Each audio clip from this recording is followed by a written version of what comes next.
Comparison, mask and Boolean logic. ठीक।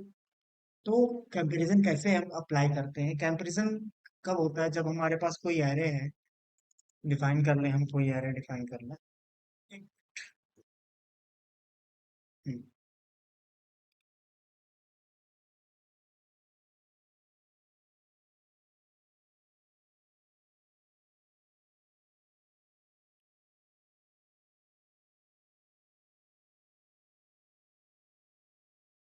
तो इसके लिए कुछ डेटा हमको चाहिए। यहाँ पे हम फाइल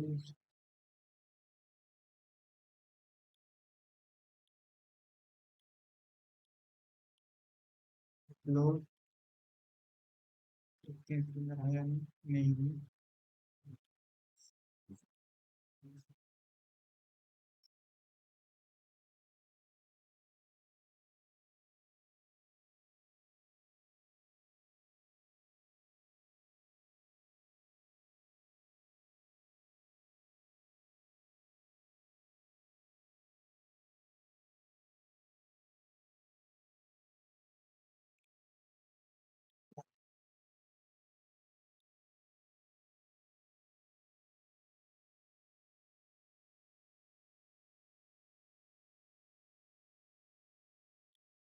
ये हमारा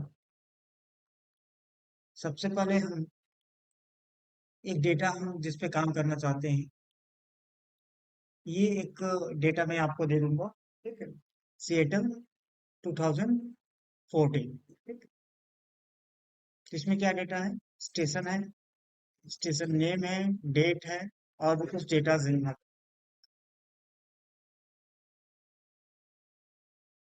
इस पे हम काम करेंगे अभी।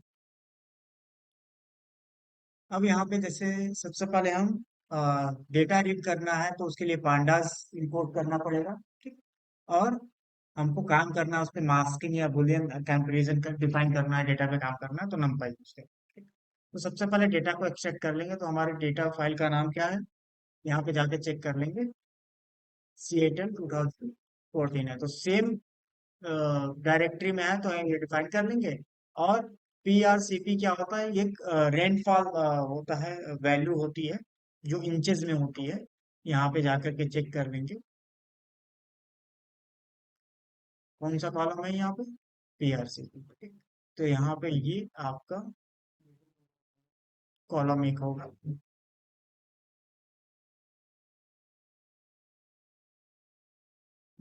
ठीक। तो इसको हम गेट कर लेंगे, उसकी वैल्यूज को गेट कर लेंगे और इस वेरिएबल में स्टोर कर लेंगे। ठीक है। तो ये डिफाइन हो जाएगा। अब देखो यहाँ पे ये जो वैल्यूज है, ये आपका क्या है? ऑलरेडी वो शायद मिलीमीटर में है, उसको किस में कन्वर्ट करना होगा आपको? इंचेस में। ठीक। तो ये इंचेस में यहाँ पे कन्वर्ट करने के लिए देखो यहाँ पे डिफाइन किया गया है। रेनफॉल को सबसे पहले डिफाइन किया गया, जो रेनफॉल है डिवाइड कर दोगे किससे? 254 से। ठीक है। तो वो कन्वर्ट हो जाएगा आपका। देन यहाँ पे देखेंगे ये जो इंचेस है, उसको सेप यहाँ पे निकाल लेंगे, तो ये आपका डेटा आ जाएगा, कितना टोटल डेटा है।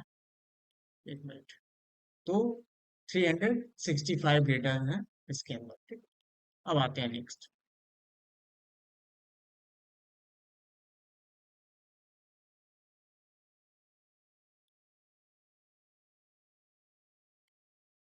तो इसको आप डिस्प्ले करा सकते हैं यहाँ पे, कि अगर मुझे डिस्प्ले कराना है उस डेटा को, इस पे प्लॉटिंग करनी है, ग्राफ पे प्लॉटिंग करनी है, तो यहाँ पे हम डिस्प्ले करा सकते हैं। तो import matplotlib as a PLT and seaborn. इसकी जरूरत नहीं पड़ती यहाँ पे स्टाइलिंग की। और यहाँ पे बस PLT डॉट हिस्टोग्राम हम डिफाइन कर लेंगे।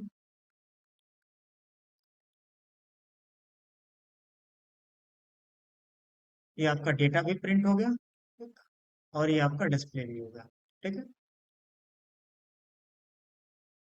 कि डेटा किस जो आपका नंबर ऑफ जो इंचेस हैं वो कितने हैं, ठीक, वो डिफाइन है। सबसे हाईएस्ट आपका क्या है?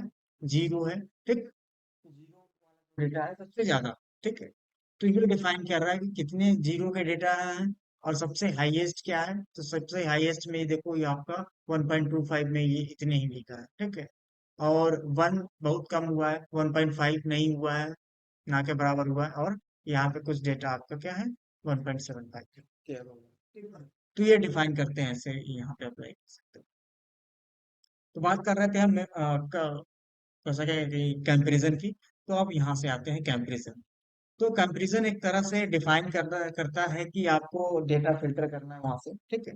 तो डेटा फिल्टर करना है तो कोई भी कंपैरिजन, जैसे कि मुझे चाहिए कि लेस देन 3 कितने डेटा हैं जो लेस देन 3 है, मैच कर रहे हैं, ठीक?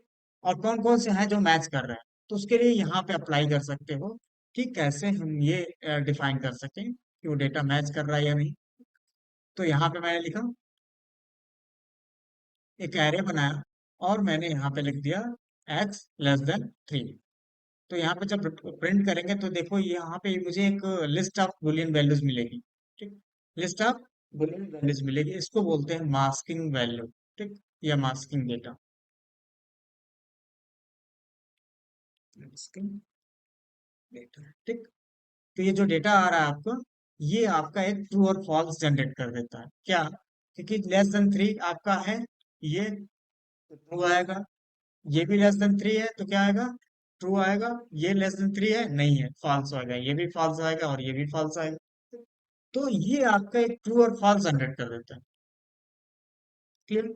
तो मैंने अगर किसी वेरिएबल में इसको स्टोर कर दिया, मैंने लिख दिया वाई, वाई इक्वल दिस, ठीक। अब मैं रन कर, ये हमारा क्या होगा कि जो पूरा सेट ऑफ वैल्यूज है, बुलियन वैल्यूज है, उसके अंदर स्टोर कर दिया। अब इसको अप्लाई करें तो यहाँ पे मैं लिखूं एक्स, और स्क्वायर ब्रैकेट के अंदर मैंने उस वाई को, मास्किंग वैल्यू को यहाँ पे पास कर, ठीक है। अब रन करते हैं तो देखो क्या आउटपुट मिलेगा यहाँ पे, कौन कौन से हैं जो लेस देन 3 है, तो मिल गया ना मुझे। तो ये चीज ऐसे डिफाइन होती है। तो इसमें मैंने कंडीशन स्टोर कर लिया, और उसके अंदर वो क्या कर, कंडीशन नहीं स्टोर हो, वो उसके अंदर वाई के अंदर क्या स्टोर हो रहा है, वाई के अंदर ट्रू और फॉल्स स्टोर होता है, और ट्रू फॉल्स के अकॉर्डिंग मैंने क्या किया, उसको फिल्टर कर लिया बेटा, इजिली फिल्टर करता है। नेक्स्ट, फिर आपको चाहिए ग्रेटर देन 3, कि ग्रेटर देन 3 कितने हैं डेटा, कौन कौन से हैं। तो यहाँ पे रन करेंगे तो क्या होगा, जो ग्रेटर देन 3 होगा वो 2 and 2 आ जाएगा, क्योंकि 4 and 5 क्या था आपका, ग्रेटर देन 3 है, ग्रेटर देन 3 है। और ये क्या है आपके, लेस देन या इक्वल टू 3 है, ठीक है। अब आते हैं नेक्स्ट। तो इस तरीके से अप्लाई कर सकते हो। लेस देन और इक्वल टू 3 करेंगे तो वो उसके अकॉर्डिंग क्या होगा, मुझे अलग डेटा ये दिखेगा। अब इसमें देखो क्या, लेसन ये 3 तक भी आ रहा है, इक्वल लिख दिया तो वो भी कंटेन हो गया। अगर मैं लिख रहा हूँ x <3, तो x <3 क्या हो रहा है यहाँ पे, क्या क्या आएगा, ये लास्ट के जो 3 है, 3 4 5 ये आ जाएगा, क्योंकि ये 1 और 2 है, तो ये आपका लेस देन और इक्वल टू भी नहीं है। देन x ≠ 3, कि जो इक्वल टू 3 नहीं है, तो क्या होगा, 3 को छोड़ करके जितने भी नंबर हैं वो ट्रू होंगे, ठीक? अगर मैं कहूँ इक्वल टू 3 तो क्या होगा, कि केवल 3 वाला क्या होगा, ट्रू रिटर्न करेगा। 1 2 फॉल्स आया, 3 ट्रू आ गया, और ये फॉल्स, और ये भी। इस तरीके से डिफाइन। अब मल्टीपल कंडीशन भी डिफाइन कर सकते हैं, कैसे। तो अभी क्या है, हमने डिफाइन किया कि एक लिस्ट पे क्या किया हुआ, एक कंडीशन या एक तरह से हम एक वैल्यू चेक कर रहे हैं, ठीक है। लेकिन कभी कभी क्या होता है कि हम एक एरे के दूसरे एरे के एलिमेंट्स को कंपेयर कर सकते हैं, ठीक है। तो अगर मैं डिफाइन करूं ये डेटा, तो हमारा रिजल्ट क्या आएगा, क्या आएगा, फॉल्स। ये कैसे आ रहा है, कुछ आइडिया है कैसे आ रहा है। सबसे पहले हम देखते हैं इससे क्या रिजल्ट मिलता है।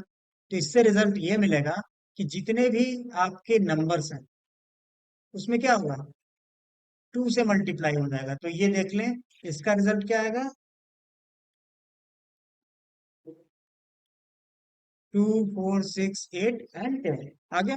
अब इसका रिजल्ट आएगा कि जितने भी नंबर होगा सबका स्क्वायर होगा, ठीक। तो वो भी हम देख लेते हैं यहाँ पे, जितने भी नंबर है उसका स्क्वायर हो जाएगा।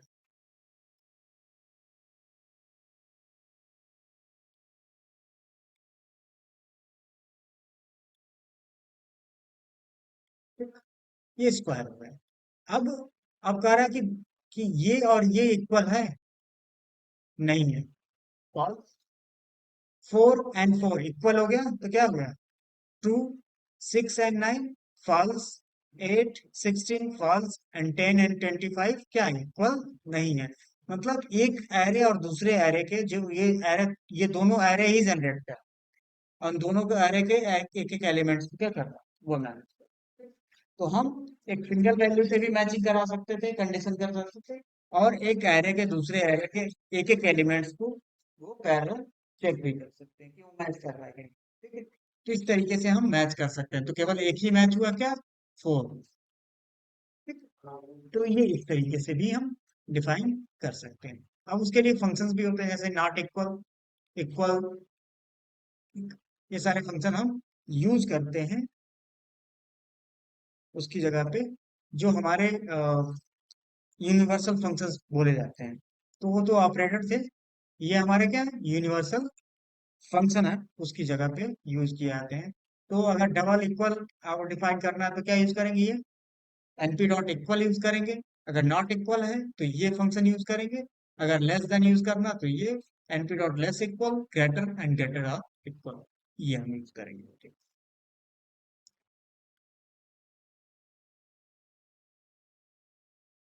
नेक्स्ट, अब आते हैं, देखिए एक रेंज डिफाइन कर रहे हैं यहाँ पे।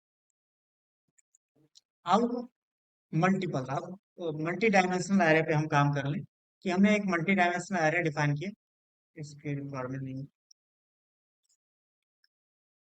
एक मल्टी डायमेंशनल एरे हमने डिफाइन किया, और उस एरे का साइज दे दिया क्या, 3/4। ठीक है, 3/4 ये डेटा, ये प्रिंट हो गया।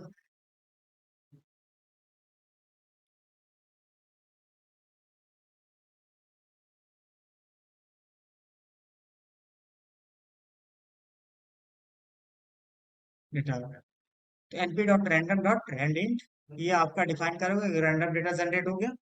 क्लियर। अब इस रैंडम डेटा, तो अब इसको मल्टीप्लाई करें तो सेम एज इसमें भी अप्लाई होगा, भले ही आपका दूसरा कह सके डेटा डिफाइन कर रहे हैं या मल्टी डायमेंशन डिफाइन, कितने भी आप डायमेंशन डिफाइन कर लो, वो सब में वही चीज आपका ट्रू और फॉल्स जनरेट करेगा। तो अगर मैंने लिखा एक्स, और क्या डिफाइन करना है, मैंने लिखा एक्स लेस देन 6 या 5, तो आप जो भी लिखोगे उसके अकॉर्डिंग या कंडीशन दे रहे हो तो क्या आउटपुट आएगा, ये ट्रू और फॉल्स जनरेट करेगा, और उसी डायमेंशन में भी ये जनरेट हो जाएगा। तो ये भी 3/4 जनरेट हो जाएगा, और जो मैच कर रहा है डेटा वही केवल ट्रू आ रहा है। तो देखिए 8 नहीं है लेस देन 6, 9 लेस देन 6 नहीं है, 4 लेस देन 6 है, तो वो ट्रू हो गया। 6 फॉल्स, ट्रू, ट्रू आ रहा है, 6 फॉल्स, 8 फॉल्स आ रहा है, 4 क्या है, ट्रू है, और बाकी सब क्या है, ये लेस देन 6 कोई नहीं है, तो क्या है, सब फॉल्स है। तो इस तरीके से ये अप्लाई हो जाएगा। तो मल्टी डायमेंशन में भी सेम एज ऐसे वो डिफाइन करते हैं। अब ये जो आप जनरेट कर रहा है ट्रू और फॉल्स, तो इसका यूज कहाँ पर होगा, तो वो हम समझ लेते हैं कैसे उसको यूज करेंगे। तो working with the Boolean array, जो आपका एरे है या डेटा है, उस पर कैसे काम करेंगे, तो यहाँ पे हम डिफाइन कर लें कि उसको कैसे यूज करेंगे। तो कुछ फंक्शंस होते हैं, जैसे कि यहाँ पे अगर मुझे नॉन जीरो को काउंट करना है, हाँ कभी कभी होती रहती है।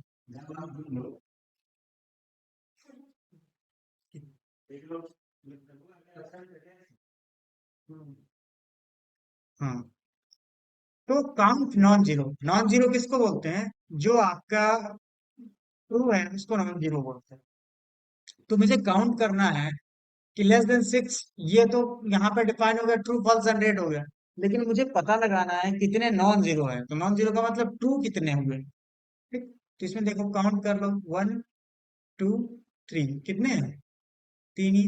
अब यहाँ पे रन करते हैं ये को, तो देखो ये बता देता है कितने नॉन जीरो है, ठीक है। कितने नॉन जीरो है। क्लियर। तो काउंट भी कर सकते हो कि कितने नॉन जीरो हैं या कितने ट्रू हैं जो मैच हो गए। ठीक है। Then we see that there are 8, यहाँ पे देखो क्या कर रहा है, two entries in boolean array np dot count useful. ठीक। तो यहाँ पे ट्रू को काउंट कर लेता है। लेकिन अगर हम देखें यहाँ पे क्या है, कि वही सेम चीज वो डिफाइन कर रहा है कि कितने एंट्रीज हैं जो लेस देन 6 हैं। another way to get this information to use np.sum की सेम वही इंफॉर्मेशन हम किसके थ्रू गेट कर सकते हैं, np sum के थ्रू भी गेट कर सकते हैं। कैसे? तो सेम मुझे क्या लिखना होगा, बस np डॉट सम। और सम क्या करता है, सम टोटल नहीं निकालता, वो काउंटिंग करता है, काउंटिंग के टोटल्स निकालता है। तो ऐसे कितने नंबर हैं जो x लेस देन 6 है, सेम वही आपका डिफाइन करता है। लेकिन ये किस लिए डिफाइन किया गया, आगे अभी पता चलेगा कि आपको सम क्यों डिफाइन किया गया है। ये आपका अलग अलग डायमेंशन का या अलग अलग रो वाइज या कॉलम वाइज ये सब नहीं काउंट कर पाए। ठीक।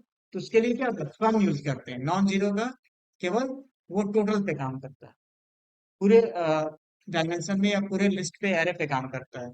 और सम क्या होता है कि एक्सेस वाइज भी निकाल सकता है, मतलब रो वाइज और कॉलम वाइज भी वो नॉन जीरो को काउंट कर सकता है। अब रन करते हैं। तो देखो सेम आउटपुट ये भी दे रहा है, क्या, 3 कि 3 आपके क्या है जो कंडीशन मैच हो। ठीक। नेक्स्ट।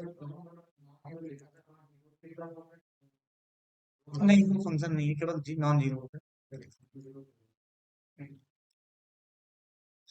अब आते हैं how values less than 6 each row. तो हम यहाँ पे डिफाइन कर सकते हैं कि एक एक रो में कितनी वैल्यूज है। तो यहाँ पे सबसे पहले प्रिंट कर लेते हैं क्या, एक्स को।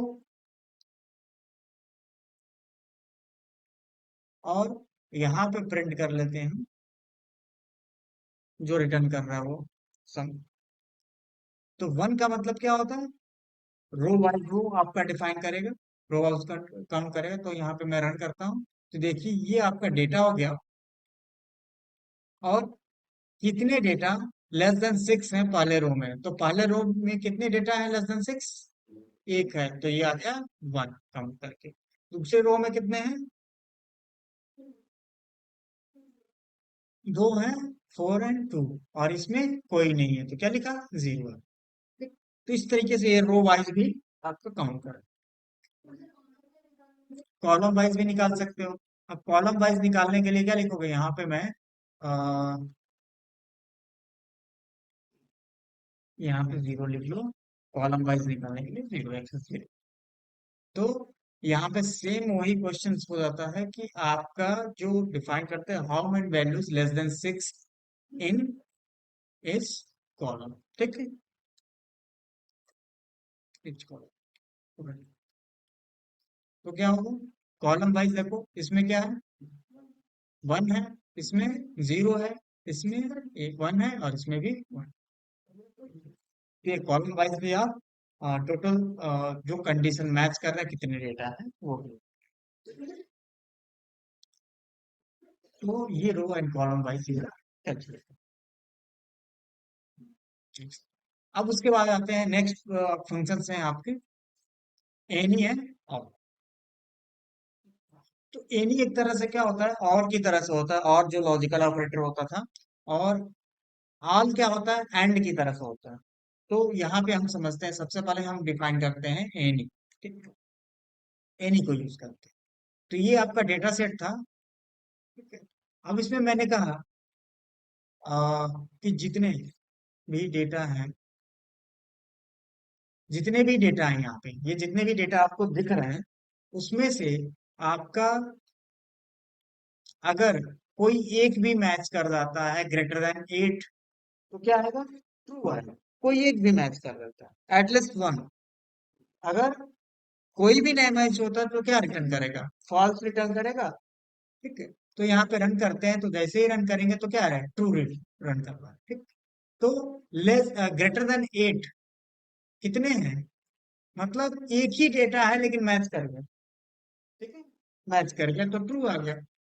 देन अब आते हैं नेक्स्ट, कि मैंने कहा लेस देन 0 कितने हैं। ठीक है। अब मैं चाहता हूं कि लेस देन 0 कितने हैं, तो लेस देन 0 का मतलब निगेटिव है। तो निगेटिव वैल्यू कितने हैं? कोई नहीं है, फॉल्स। कोई वैल्यू निगेटिव नहीं है। अब मुझे चाहिए क्या, कि लेस देन 10 कितने हैं। तो जितने भी नंबर हैं, क्या है, लेस देन 10 ही है। तो क्या आएगा, ऑल अगर लिखा तो इसका मतलब क्या है, लेस देन 10 है, सब सारे नंबर क्या है, लेस देन 10 है, तो सारे कंडीशन मैच करेंगे। तो इसमें देखोगे नंबर को, जितने भी नंबर है सब लेस देन 10, तभी ये क्या आ रहा है, ट्रू आ रहा है यहाँ पर, ये आपको ट्रू मिल रहा है। ठीक है। नेक्स्ट अब डिफाइन करते हैं कि मैंने कहा कि जितने भी नंबर है क्या 6 हैं, क्या वो 6 हैं, तो क्या होगा, फॉल्स आएगा। ठीक। तो यहाँ पे कमेंट, तो क्या होगा, वो फॉल्स आएगा, क्योंकि सारे नंबर क्या है, 6 नहीं है। अगर मैं लिखता एनी, तो कोई एक मैच कर रहा था तो वो ट्रू को रिटर्न करता। तो यहाँ पे ऑल लिखा है तो वो सबको मैच करता है कि सारे नंबर क्या 6 होने चाहिए, तभी वो ट्रू है। तो इस तरीके से हम मैच कर सकते हैं, डिफाइन कर सकते हैं। अब इसमें क्या होता है कि हम रो वाइज और कॉलम वाइज भी क्या कर सकते हैं, यहाँ पर चेक कर सकते हैं, डिफाइन कर सकते हैं। ओके। तो यहाँ पे लिखा are all values in each row less than 8। तो ये रो वाइज हो गया आपका। अब यहाँ पे रन करूंगा, तो रो वाइज कितने हैं, यहाँ पे देखो, false false false, row wise कोई भी लेस देन 8 नहीं है। रो वाइज की बात हो रही, तो रो वाइज देख लें यहाँ पे, एक मिनट।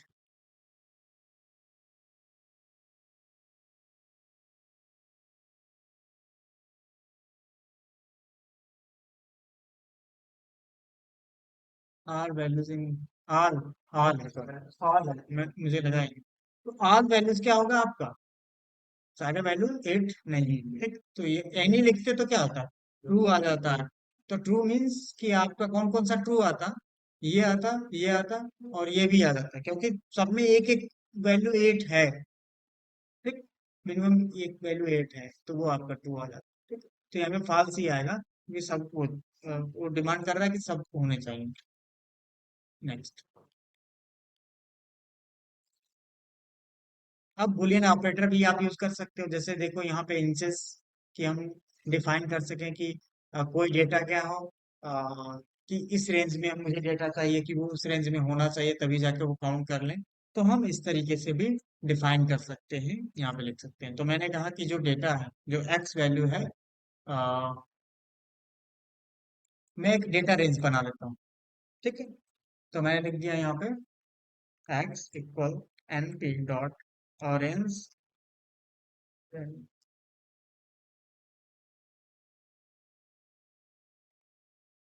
100 काउंट कर लेते हैं। और मैंने कहा यहाँ पे, या मैं देता हूँ यहाँ से, रैंडम ही कर देते हैं, सही रहता है। तो यहाँ पे लिख देता हूँ मैं np डॉट ऑरेंज। ठीक। Sorry, np dot random dot in, random dot rand and. ठीक। और रैंड एंड में यहाँ पे मैं लिख देता हूँ 100, 0 से 100 तक, लेस देन 100 तक वो रैंडम नंबर जनरेट कर देगा। और यहाँ पे मैंने कहा कि सबसे पहले जनरेट कर लेते हैं, क्योंकि वो बार बार चेंज होगा रहा। ठीक है। तो ये रन करते हैं, ये रैंडम नंबर जनरेट हो गया। और यहाँ पे फिर आते हैं, यहाँ पे मैंने लिख दिया एक्स ग्रेटर देन, मतलब 20 और 30 के बीच में कितने हैं। तो यहाँ पे मैंने कहा ग्रेटर देन 20 और लेस देन 30 के बीच में कितने नंबर हैं। तो यहाँ पे मैंने लिख दिया एक्स। तो ये हो गया हमारा कंडीशन डिफाइन। तो अब यहाँ पे हम रन कर लेते हैं इसको। तो कितने नंबर हैं, 0 है। फिर दोबारा मैं रन करता हूँ, उसके बाद फिर रन कर लिया मैंने, क्या 0 आ रहा है। प्रिंट करके चेक भी कर लेते हैं, प्रिंट।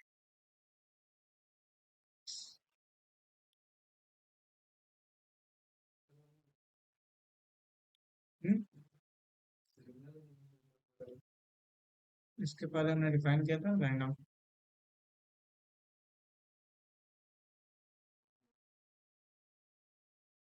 हाँ, ये सिंगल वैल्यू आएगी, रेंज साइज देनी पड़ेगी यहाँ पे। तो हम 100 एंड 100 लिख देते हैं, ठीक है। अब रन करते हैं।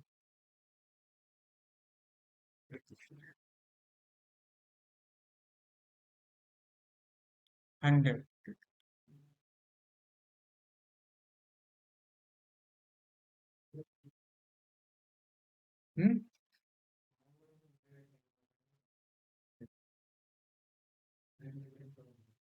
4/4 का कर देते हैं, 4/5 का कर देते हैं। इसमें दिक्कत क्या आ रही है?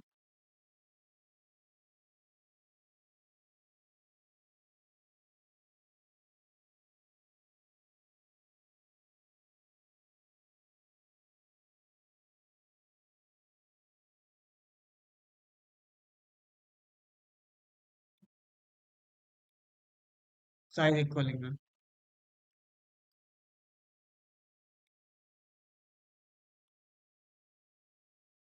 साइज इक्वल 100 हो गया। 100 डेटा ये जनरेट होगा, इसी वजह से नहीं आ रहा था।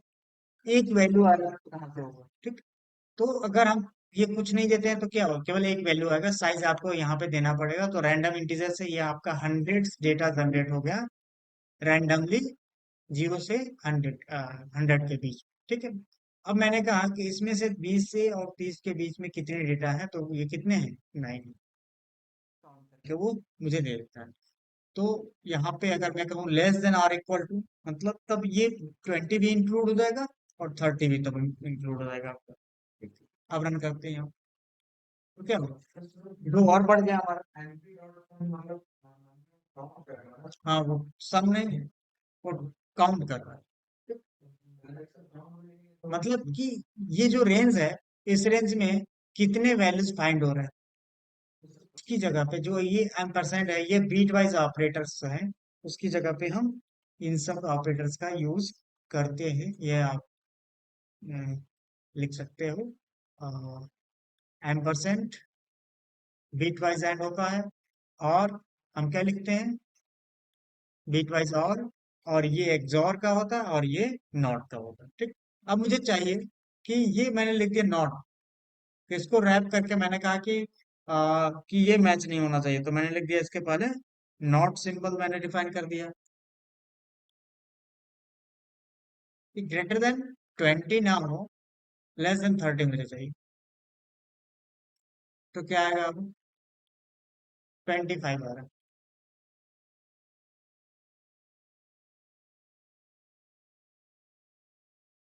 तो ये चीज वैल्यू, ये वैल्यू आ रही है। अब इसी को मैं किसके अंदर पुट कर लूं, कि वो जो 25 वैल्यूज हैं, वो आखिर है कौन। तो वहां पे एक्स और इसके अंदर ये डाल दो, ठीक है। तो वो 25 वैल्यूज कौन कौन से हैं, वो मुझे मिल जाएंगे। और उसका लेंथ निकालोगे तो लेंथ भी मिल जाएगा यहाँ पे, डॉट साइज अगर साइज भी निकाल सकते हो सेम।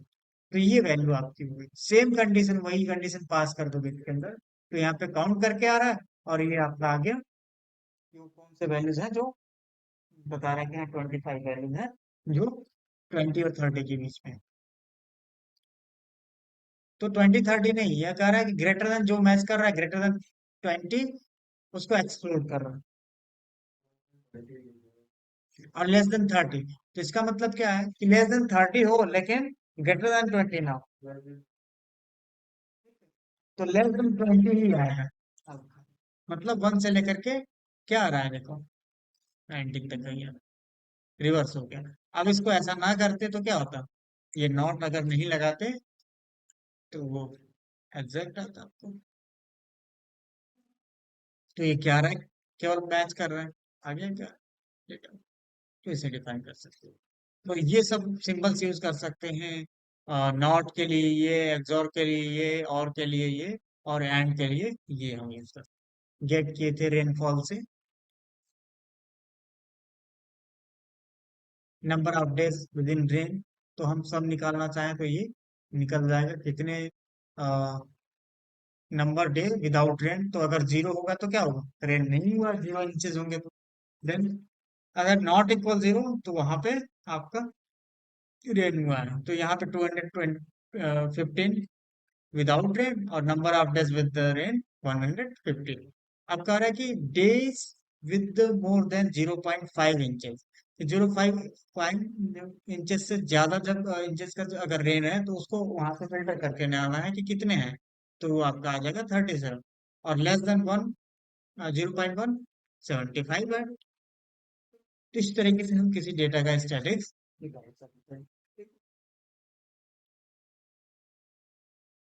तो यहाँ पे प्रिंट करें तो क्या आएगा,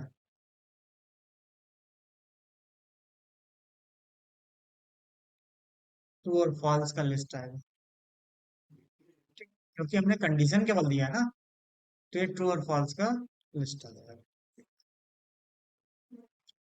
तो इसको अभी हटाता हूँ, ये केवल गेट कर दिया मैंने। ठीक। ये ट्रू और फॉल्स का लिस्ट आ गया। अब उसके बाद क्या डिफाइन करना है मुझे, निकालना है construct A mask of all summer days, कि जितने भी समर डेज हैं उसको भी आपको मुझे निकालना है। तो कहाँ से स्टार्ट हो रहा है, इज द 1 सेकेंड डे। ठीक। तो आपका क्या है, 21 जून से लेकर के आपका स्टार्ट है, इज द 1 सेकेंड डे, ये आपका समर डे है। तो 172, सॉरी, 172 का है। तो यहाँ पे 172 क्या करेंगे, 365 में माइनस कर लेंगे, और ये आपका आ जाएगा लेस देन 90, एंड देन यहाँ पे ग्रेटर देन 0। ये डिफाइन कर लेंगे, क्योंकि आपका समर डेज कितने दिन का होता है, 90 डेज का होता है, तो वो निकाल लो। तो उसके लिए आप पे हमने समर डेज का कितने रेनी रेन हुए हैं वो हम यहाँ पे गेट कर लेंगे। ठीक। समर वाले में, ठीक। देन उसके बाद हम मुझे निकालना है यहाँ पे मीडियन, निकालना है किस चीज का, median perceive on rainy days in 2014। तो rainy days, total rainy days क्या है वो हम डिफाइन कर रहे हैं, यहाँ पे प्रिंट कर लें, तो देखो कितना आ रहा है, ये कितने इंचेस हुआ है। ठीक है? तो ये आपका मीडियन वैल्यू है किसका, तो मीडियन फंक्शन होता है जिसके थ्रू हमने मीडियन वैल्यू निकाली। अब आते हैं मीडियन के बाद हम डिफाइन करते हैं कि median perceive of the summer days. तो समर डेज का जो है इसमें बस समर को यहाँ पे पास करेंगे और उसका हम मीडियन वैल्यू निकाल लेंगे। ये निकल गया हमारा समर डेज का मीडियन वैल्यू। तो 0 हुआ समर डेज में, क्या है, बारिश हुई नहीं। देन अब आते हैं यहाँ पे नेक्स्ट, ये निकाल रहे हैं। तो ये क्या है आपका maximum perceive on summer days in this. तो समर डेज में क्या है, यहाँ पे मैक्सिमम वैल्यू 0.8 है, 5। ये आपका निकल गया। Then medium perceive on non summer. तो नॉन समर का मतलब कि आपका एक्सक्लूड कर देंगे, मतलब नॉट समर, नॉट समर लगा देंगे, रेनी एंड नॉट समर। तो ये डिफाइन करेंगे, मतलब कि रेनी में से नॉट समर को निकाल देंगे, एक्सक्लूड कर देंगे, तो कोई वही डेटा आपका आएगा विदाउट समर, नॉन समर। तो ये आपका उसके मीडियन वैल्यू निकल जाएगी। तो इस तरीके से हम डिफाइन कर सकते हैं।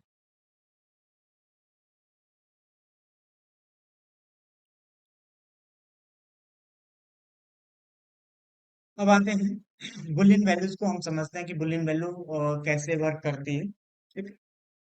तो बुलियन डिफाइन करने के लिए हमको क्या है, बुल फंक्शन यूज करते हैं। तो नॉन जीरो और ये सारी चीजें क्या होती हैं पहले हम ये समझ लें। तो अगर मैं लिखता हूँ बुल 42 और बुल 0, तो इसमें दोनों में क्या आउटपुट आएगा, क्या आउटपुट आएगा, क्या आ रहा है, ट्रू और फॉल्स। तो ये वैल्यू क्या आ रही है, ट्रू और ये फॉल्स। तो जीरो जो होता है वो क्या होता है, फॉल्स को डिनोट करता है। अगर जीरो को बुलियन में कन्वर्ट करेंगे तो क्या मिलेगा, फॉल्स मिलेगा। ठीक है। और 42 को, मतलब जीरो को छोड़ करके कोई भी नंबर हो, निगेटिव हो या पॉजिटिव हो, सब क्या है, ट्रू होते हैं। ठीक है। वही अगर मैं डिफाइन करूं कि कोई भी नंबर हो, और उसमें मैंने लिख दिया यहाँ पे -10,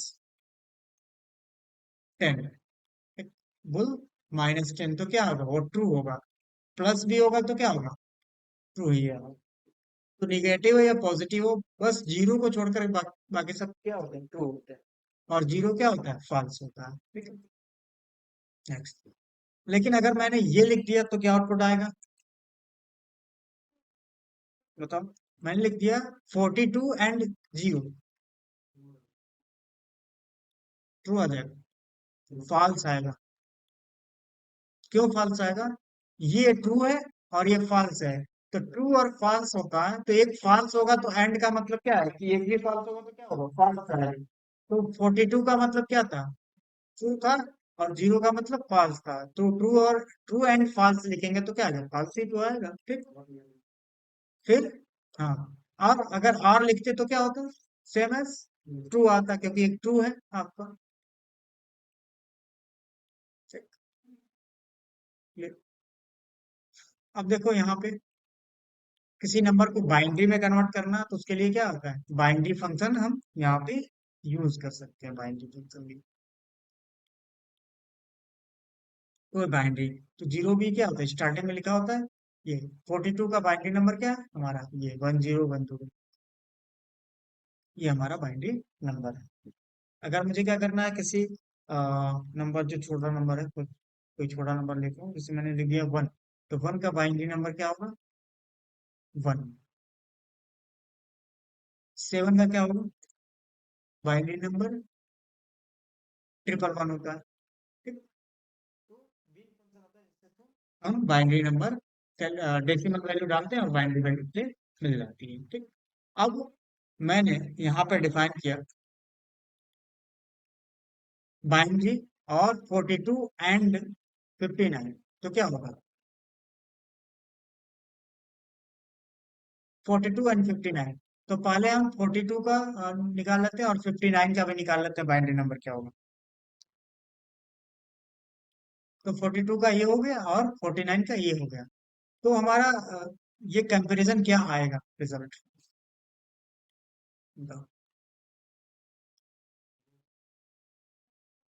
यहाँ पे मैं लिख देता हूँ 42 इक्वल 42 का बाइनरी नंबर हो गया हमारा ये। ठीक है, और 59 का हमारा हो जाएगा ये वैल्यू। ठीक, तो इसका रिजल्ट क्या आएगा, वो कैसे कैलकुलेट करता है, जैसे कि मान लो दोनों का डिजिट क्या है, सेम है। तो इसका रिजल्ट कैसे आएगा, तो देखो कैसे कैलकुलेट करते हैं। ठीक, तो अगर यहाँ पे 0 एंड 1 है, तो क्या है, अगर एक 0 है तो क्या आएगा, यहाँ पे 0 आ जाएगा। और यहाँ पर 1 आएगा, और यहाँ पे 0, और यहाँ पे 1 आएगा।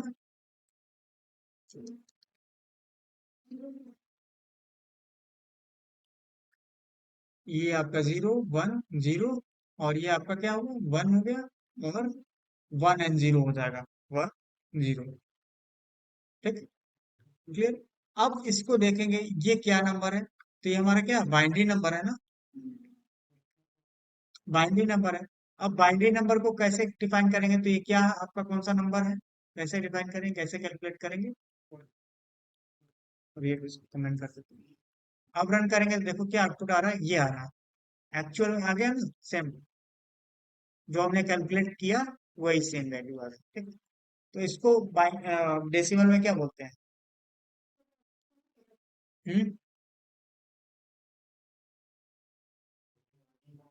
42 ही है। ठीक है, 42, सेम आगे। तो ये आपका एक तरह से क्या होता है, बीच को कंपेयर करता है और उसका रिजल्ट देता है। ठीक है, बीट्स को कंपेयर करता है, उसके लिए आपका रिजल्ट मिलता है। तो अगर मैं और करता हूँ तो यहाँ पे क्या होता है, तो वो भी उसी तरीके से कंपेयर करता है और रिजल्ट देता है। तो देखोगे दोनों में से कोई एक है तो क्या 1 होगा, ये भी 1 होगा, ये 0 होगा। ठीक, ये 1 1, बस एक 0 होगा जो दोनों 0 है। तो इस तरीके से ये कैलकुलेट कर लेता है। अब उसी तरीके से हम काम कर सकते हैं किसके साथ, यहाँ पे एरे के साथ। तो अगर हमारे पास क्या 0 1 का ये अलग अलग डेटा है, तो ये सब क्या बुल डिफाइन कर दिया हमने। और मैंने कहा ए और बी, तो रिजल्ट क्या आएगा हमारा। हम्म तो ट्रू फॉल्स में आएगा, क्योंकि बुलियन मैंने टाइप है तो बुलियन में कन्वर्ट हो जाएगा सब। तो ये क्या होगा, पहला ट्रू आएगा, दूसरा क्या होगा, ट्रू आएगा। ठीक। तीसरा भी ट्रू आएगा, ये फॉल्स हो जाएगा, ये ट्रू होगा, ये भी ट्रू हो जाएगा। क्यों फॉल्स ये आएगा, क्योंकि दोनों जीरो। ठीक है। ऐसे कर सकते हैं। तो ऐसे कंपेयर हो जाएगा हमारा।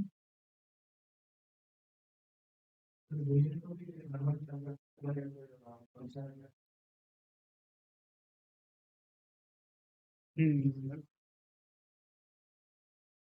इंट फंक्शन में टू डालोगे तो बना इंट, वो भी हो जाएगा। इसके लिए फंक्शन होता है। वो तो बना बताया था मैंने, पाइथन में बताया था। हम्म इंट फंक्शन होता है, उसी के लिए इंट फंक्शन भी होता है। इंट फंक्शन क्या होता है, बाइनरी टू डेसिमल को भी कन्वर्ट करता है, octal to decimal, hexadecimal to decimal भी कन्वर्ट करता है, सब कन्वर्ट करता है।